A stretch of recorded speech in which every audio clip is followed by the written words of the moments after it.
Les mutilations génitales, une pratique à la peau dure. Malgré la mobilisation nationale et internationale, elle demeure une triste réalité. Pour apporter sa pierre à l'éradication de cette pratique, la Fondation Djigui, la Grande Espérance, mobilise les acteurs pour la mise en application des recommandations de l'ONU adoptées en 2014. Une résolution est une très bonne chose, mais comment la mettre en œuvre, la mettre en pratique et comment faire partager l'intérêt de ces résolutions et de ces lois au niveau des peuples, au niveau des nations, au niveau des populations. La Côte d'Ivoire n'est pas en reste.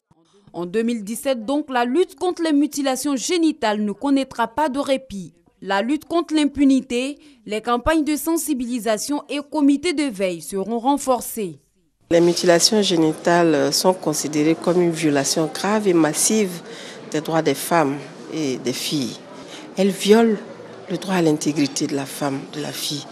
Elles violent le droit à l'éducation, à la santé.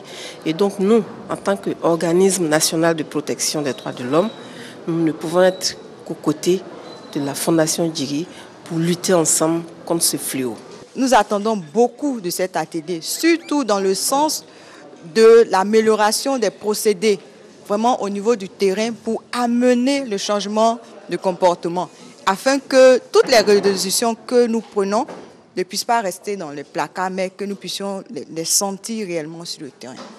En Côte d'Ivoire, selon les chiffres officiels de 2012, 38% des femmes âgées de 15 à 49 ans sont excisées. Les mutilations génitales féminines désignent l'ablation totale ou partielle des organes génitaux féminins externes. En plus des douleurs et de la frigidité, les conséquences de la mutilation génitale sont énormes. Au nombre de celles-ci, le tétanos et le VIH/Sida.